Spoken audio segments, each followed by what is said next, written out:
Olá, Moacir Toledo, médico. Quero conversar com você aqui sobre o fenômeno da geração de demandas ou até ocupação de leitos. Esse assunto vai tratar de um assunto bastante delicado, que é o seguinte: a geração de demandas ou ocupação de leitos são situações assim que a maior parte de nós, enquanto pessoas leigas sobre os serviços de saúde, sobre fisiopatologia, podem cair como vítimas disso. E isso na prática médica também, quando ele não tem uma finalidade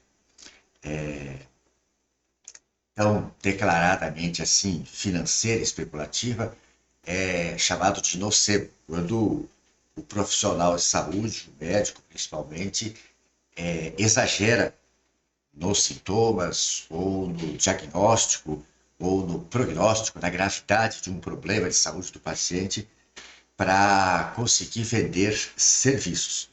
Então, são aquelas situações de você aparecer no pronto-socorro com dor abdominal, verificar-se que você tem como operar, porque tem o convênio, tem a disponibilidade, você está bastante amedrontado com esse quadro, não tem outros familiares para opinar ou te ajudar, e o médico vem, olha, fala, estou suspeitando que tem sangramento, que é algo para operar, vamos fazer um ultrassom. E aí, por exemplo, a mulher faz a ultrassom de abdômen e aparece lá discreta quantidade de líquido livre no fundo de saco de Douglas, lá na pelve. Como as pessoas não sabem que a mulher pode ter esse discreto acúmulo de líquido ali, o cirurgião do sobreaviso fala que tem que operar, que é um provável cisto de ovário roto, e essa paciente é internada e operada, e evidentemente que o ovário vai ser roto antes de ser extraído, e a peça anatômica vai confirmar que tem um ovário roto, mas ele foi feito roto lá durante a cirurgia, e a biópsia não vai poder diferenciar isso no anátomo patológico depois.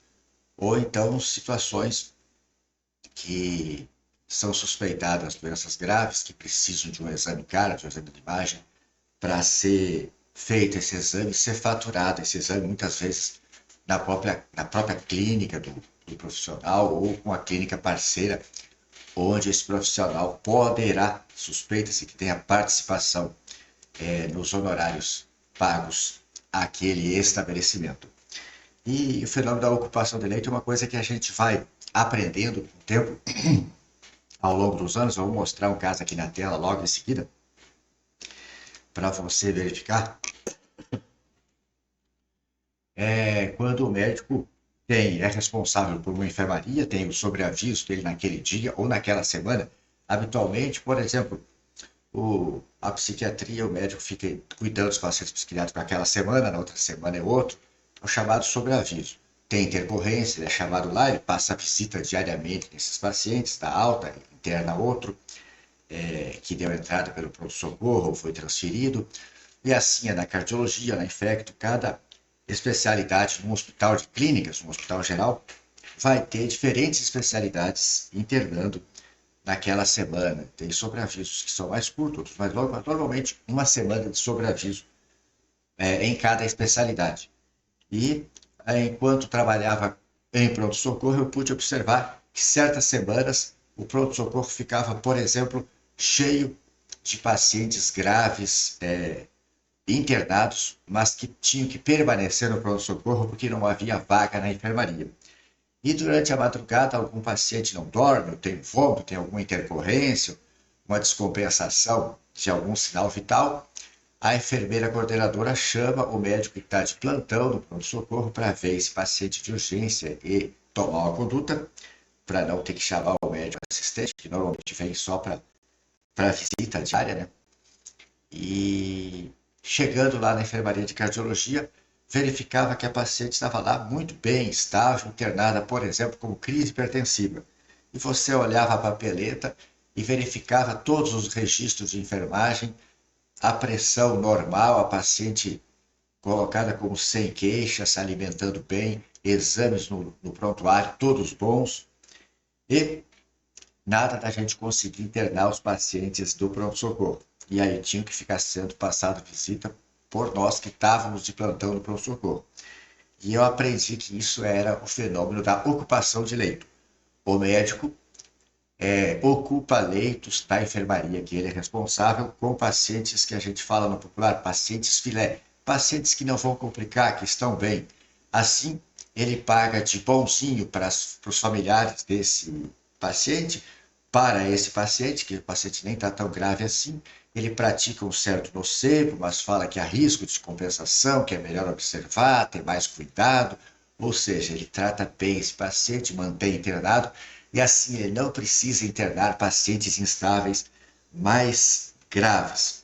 Se você sabia ou não sabia que existe isso, conversa comigo, deixa teu comentário aqui abaixo para a gente enriquecer esse assunto.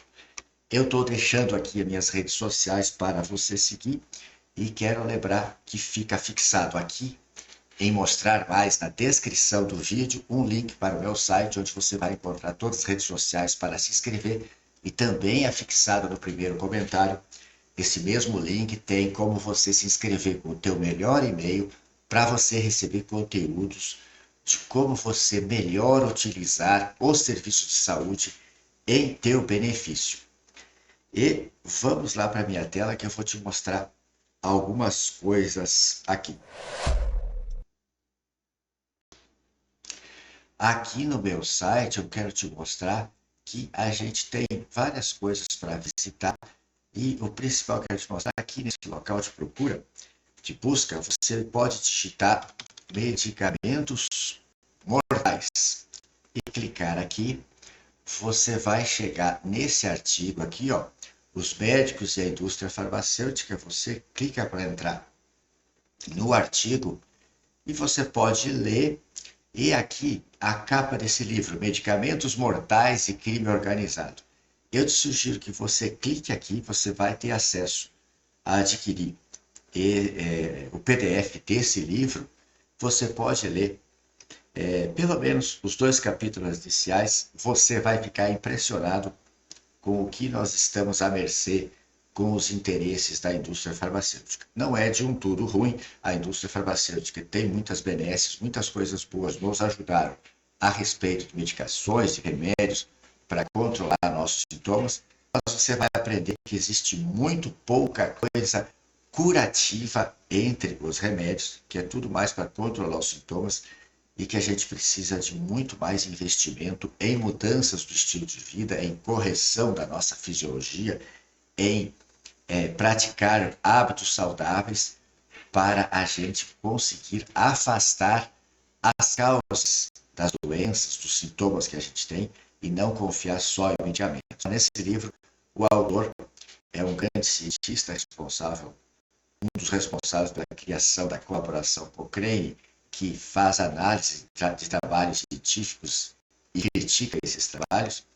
Então, com muita propriedade, ele traz nesse livro aqui todos os casos onde a indústria foi processada e condenada quando estava manipulando, adulterando ensaios clínicos, estudos científicos, para obter licença de comercialização de medicamentos que a prática clínica, que o uso clínico na prática do medicamento revelou que ele era maléfico, teve que ser retirado, a indústria foi processada, indenizou várias vítimas, mas nunca esse peso das indenizações fez ela parar de fazer isso, porque sempre a lucratividade foi muito maior. Mas eu quero mostrar aqui um caso de geração de demanda, né, de ocupação de leito. Não vamos revelar de onde, nada, mas está aqui, ó. Esse é um caso que o rapaz passou a mão numa máquina de bater bife, parece, e machucou essa mão, que acho que é o segundo ou terceiro dia de evolução. Não foi preciso fazer sutura, parece que se evidenciou uma fratura aqui que não desalinhou, foi mantido com uma tala e o curativo, e ele ficou internado. Aqui está um vídeo da lesão, vou mostrar melhor aqui. Aqui já é do dia seguinte, a retirada do curativo. Né? Ele ficou internado fazendo antibiótico e colocando uma tala aqui com o curativo. Aqui está o vídeo para a gente assistir. Tem mais outro vídeo que eu vou conseguir mostrar aqui. Ó, já no dia seguinte, uma boa evolução, sem sinais de infecção, sem aquele vermelhidão, sem flogose ali. Tem uma outra imagem que eu vou mostrar. Deixa eu puxar aqui. Eu vou crescer a imagem aqui para não identificar nada aqui na identidade de ninguém. Então, agora eu acho que eu consegui arrumar aqui. Então, está aqui, ó. Ele ficou fazendo Kefazol, que é a cefazolina, um antibiótico, uma cefalosporina, que controla bem a infecção de pele, né? Ficou fazendo mais de um modo preventivo, porque não tinha infecção aí, e que é uma medicação perfeitamente substituível pela cefalexina que tem na rede pública, e ele pode obter isso para fazer uso domiciliar. Então, na verdade, diante dessas lesões, eu considero que ele poderia ter sido atendido no UPA, no pronto-socorro, ser transferido para o hospital, para o profissional especialista em ortopedia ver. A fratura está avaliada, não precisaria fazer cirurgia, não foi feita. Ele poderia ter feito um curativo, feito uma primeira dose, talvez, de antibiótico no primeiro dia, e no dia seguinte, vendo que não existe gangrena, não existe sinal de infecção, o dedo está bem perfundido, o paciente está tranquilo, não está passando muita dor, analgésico via oral para casa, cefalexina via oral, recomendação de curativo diário no posto de saúde e retorno com 10, 15, 30 dias no ambulatório de ortopedia para verificar a consolidação e o controle de cura, manutenção de uma tala ali, com a atadura crepom, mantendo a imobilização, que isso aí iria... O que ele ficou fazendo no hospital foi fazer o curativo diário com a enfermagem, o antibiótico via venosa, mas que poderia ser feito via oral, e esse paciente ficou internado por uma semana. No exato dia que terminava o sobreaviso do colega médico naquela semana, com uma semana de evolução, foi dado alta para o paciente. Então, para mim fica essa impressão, é só minha suspeita, não posso afirmar, de que esse paciente providencialmente ocupou o leito, evitando a entrada de outro paciente mais grave, que ia dar mais trabalho ao colega. E o paciente mais grave para onde vai? Vai para a capital. Não precisa ficar aqui no hospital do interior. Evacua para a capital porque não temos vagas. Então essa é uma suspeita minha e visa assim te ensinar a criticar às vezes por que eu estou internando, por que eu tenho que operar. Sempre, se você tem acesso a ter um médico de confiança para todas as questões de saúde, você conversar com ele, consultar com ele a respeito de se outras condutas estão sendo tomadas por outro colega, se ele concorda ou não concorda. E, evidentemente, não é outro médico que vai tirar a conduta de outro, mas é você com esclarecimento que vai ter que decidir, não vou fazer isso, então eu acho mais sensato isso. Você estuda, você pensa, você precisa participar das suas decisões de saúde, porque profissionais que falham, maus profissionais, más intenções, pode existir em quaisquer das profissões.